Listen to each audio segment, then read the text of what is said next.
This is a reading of Modern by Richard Wagner from 1878, translated by William Ashton Ellis. Originally published in 1878 in the Sämtliche Schriften und Dichtungen Volume 10, pages 54 to 60, and later republished in 1897 in Religion and Art, Volume 6 of Richard Wagner's prose works. There's a translator's note that says the article Modern originally appeared in the Bayreuther Blätter for March 1878. Modern by Richard Wagner. In a pamphlet lately sent to me, an, quote, important Jewish voice, end quote, is cited, its words being given as follows, quote, the modern world must gain the victory, since it wields incomparably better weapons than the old world of orthodoxy. The power of the pen has become the world power, without which one can hold one's ground on no domain, and of that power you orthodox are almost wholly bare. You men of learning write finely, intellectually, it's true, but simply for their fellows, whereas the popular is the shibboleth of our time. Modern journalism and romance have been captured entirely by the free-thinking Jew and Christian world. I say the free-thinking Jewish world, for it is the fact that the German Judaism, now working so forcibly, so giant-like, and so untiredly at the new culture and science, that the greater part of Christendom is led by the spirit of modern Judaism, either consciously or unconsciously. Today, for example, there is scarcely a newspaper or magazine that is not directly or indirectly conducted by Jews. End quote. Too true. This is Wagner writing again. Too true. A thing like that I have never read before, and thought our Jewish fellow citizens were none too pleased to hear such matters talked of. But now that we are met with such plain speaking, we perhaps may insert an equally candid word ourselves, without the instant fear of being variously maltreated as ridiculous and yet most hateful persecutors of the Jews, and tumultuously hissed upon occasion. Perchance we may even be allowed to make clear a few fundamental terms to our culture purveyors, whose world power we don't for a moment question. Certain terms they may not employ in quite the proper sense, and upon whose explanation, if they mean honestly by us, their, quote, giant exertions, end quote, might have a good result for all. To begin with, quote, the modern world, end quote, quote, if this does not simply mean the world of today, the time in which we live, the, quote, now time, end quote, as it is so euphoniously styled in modern German, our latest culture mongers must be thinking of a world such as never existed before, a modern world, unknown to the world at any previous epoch. An entirely novel world, in fact, which has nothing at all to do with the worlds preceding it, and therefore shapes itself by its own judgment to its good pleasure. In truth, this world must now appear a wholly new, unprecedented world to the Jews, as a national body still stood remote from all our cultural efforts just half a century ago. This world on which they entered so suddenly, have appropriated with such increasing force. Correctly speaking, they should consider themselves the only novelty in this old world. Avowal of that, however, they seem only too keen to avoid, and want to make themselves believe that this old world of ours has suddenly become brand new through their mere entry on it.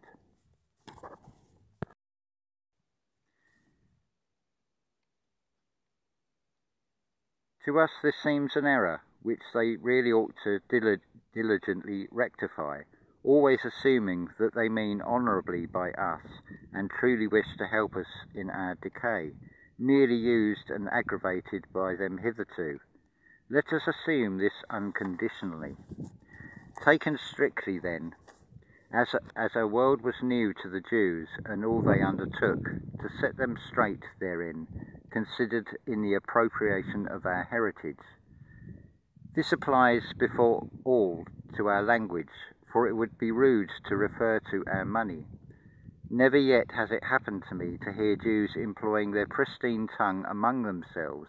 On the contrary, it has been a perpetual surprise to me to find in every land of Europe that the Jews understood German, though, alas, they mostly spoke it in a jargon manufactured by themselves. I fancy this crude and illegitimate acquaintance with the German tongue, which some inexplicable destiny must have brought to them, may have been a peculiar obstacle to their proper understanding and true adoption of the German world upon their legitimation therein. The French Protestants who settled in Germany after being driven from their home in their descendants have become completely German. Nay, Chamisso, who came to Germany as a boy speaking nothing but French, grew up to a master of German speech and thought. It is astounding, however, difficult this appears to be to the Jews. One might believe they went too hastily to work in the adoption of the wholly alien, betrayed by just that unright knowledge of our speech, their jargon. It belongs to another inquiry to clean up the character of that falsification of speech which we owe to the commingling of the modern in our cultural evolution, particularly under the form of Jewish journalism. For today's themes, we have merely to point to the many trials our language long has suffered, and how the brightest instincts of our great poets and sages have only just succeeded in restoring it to its productive individuality, where, in conjunction with the remarkable process of linguistic and literary development above denoted, it occurred to the flippancy of the consciously unproductive set of epigones to cast adrift the irksome earnestness of their forerunners and proclaim themselves as moderns. Awaiting the original creations of our new Jewish fellow citizens, we must protest that even the modern is not their own invention. They found it as a weed upon the field of German literature. I myself beheld the early flowering of the plant. At that time it called itself, quote, Young Germany, end quote. Its cultivators began with a war against all literary orthodoxy, by which was meant the belief in our great poets and sages of the previous century, attacked the so-called romanticism that followed these, not to be confounded with the journalism and romance of important Jewish voice, adduced above. Went to Paris, studied scribe, and E. Sue rendered them into a slipshod showy German, and ended in part as theatre directors, in part as journalists for the popular fireside. That was a good commencement. Upon such a groundwork, if only well supported by the power of the purse, with little trouble and no further ingenuity, the modern might be trimmed into a modern world to be victoriously set against an old world of orthodoxy. But to explain what this modern really means is not so easy as the moderns imagine, unless they will admit that it stands for a very shady thing, most perilous to us Germans in particular. That we will not suppose, however, as we are assuming that our Jewish fellow citizens mean well by us. On the same assumption, are we then to conclude that they have no idea of what they say and merely drivel? We deem it useless here to trace the history of the concept modern, a term originally allotted to the plastic arts in Italy to distinguish them from the antique enough that we have learnt the influence of mode in development of the French nation's spirit. The Frenchman can call himself modern with a peculiar pride, for he makes himself the mode and thereby rules the whole world's exterior. Should the Jews push their gigantic exertions in common with liberal Christendom to the length of likewise making a mode, for us then, may the God of their fathers reward them for conferring such a boon on us poor German slaves of French fashions.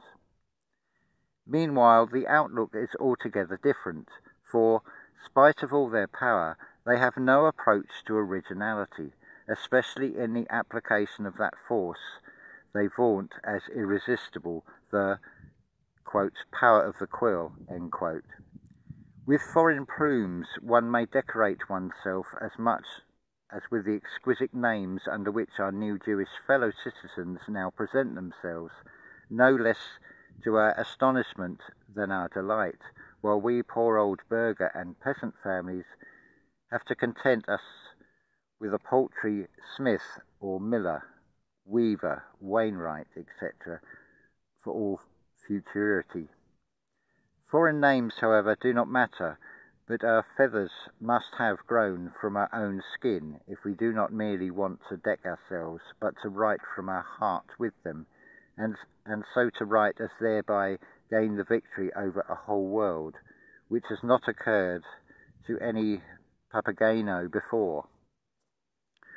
But this old world, or rather this German world, has still its originals, whose feathers yet grow without aid from cantharides, and our important voice itself admits that our learned men write finely and intellectually, though it is to be feared that they soon will unlearn all their little fine writing under the perpetual contagion of Jewish journalism.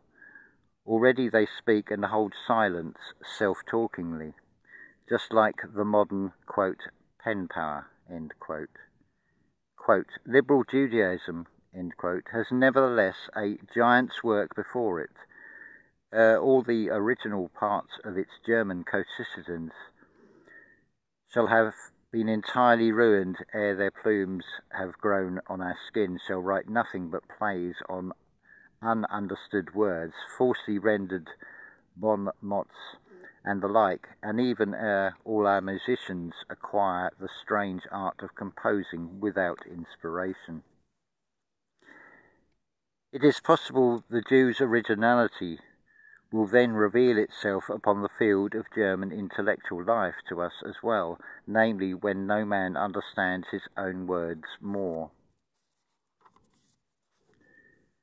Among the lower classes, our peasants, for instance, the care of giants working liberal Judaism has already brought things almost so far that erewhile most intelligence can no longer utter a sensible word, self-talkingly, and thinks he understands the purest nonsense.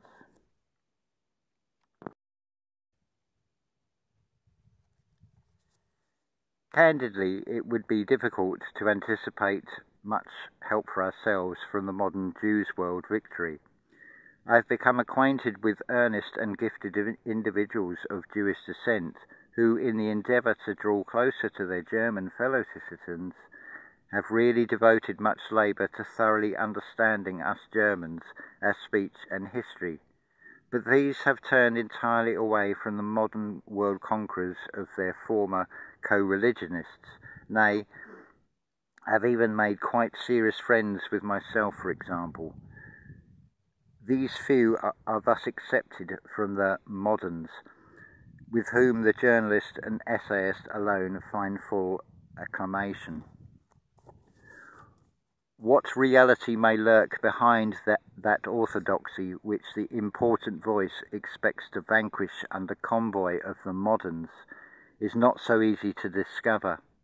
I suspect that this word as well, so plumed upon our extant world of mind, is somewhat dimly understood and used at random. If applied to orthodoxy, one perhaps might take it to mean the teachings of the Talmud, departure from which might not seem inadvisable to our Jewish fellow citizens, for as much as we know thereof, observance of those teachings must make a hearty companionship with us uncommonly hard to them. But it would not profoundly concern the German folk, which liberal Judaism wants to help, and that sort of thing, well, the Jews must arrange with themselves. Christian orthodoxy, on the other hand, can really be no business of the liberal Jews, provided their excess of liberalism has not had them baptized in an hour of weakness. So they probably mean more the orthodoxy of the German spirit in general, a kind of right belief in our stock of German science, art, and philosophy. But this right belief, again, is hard of comprehension, and certainly not easy to define. Some folk believe, while others doubt. Even without the Jews, a deal is criticised, disputed, and broadly speaking, nothing right produced. The German, too, has his love and joy. He rejoices at the harm of others and loves to blacken the shining. We are not perfect. Let us therefore treat this as a fateful theme, which we had better leave untouched today. The same with, quote, popularity, end quote, which the, quote, important voice, end quote, upholds as shibboleth of our time. Indeed, I pass this by with a greater pleasure, as shibboleth inspires me with terror, for upon closer investigation of the meaning of this word, I have learnt that, of no particular importance in itself, it is employed by the ancient Jews in a certain battle, as a means of detecting the tribesmen of a race they proposed, as usual, to root quite out, who pronounce the sh without a hiss, as the soft s was slaughtered, a decidedly fatal mot d'ordre in the fight for popularity, especially with us Germans, to whom the last Semitic sibilants might be more disastrous if it came to an actual battle delivered by the liberal modern Jews. Even for a minuter illustration of the modern, these few remarks may prove sufficient for the possible enlivenment of any member of our Patronat Verein who reads these lines. I will therefore close them with a facetious rhyme that once occurred to me. It ran, "In prudence let the old go moulder, superior persons are all modern." And that concludes the reading of Modern by Richard Wagner.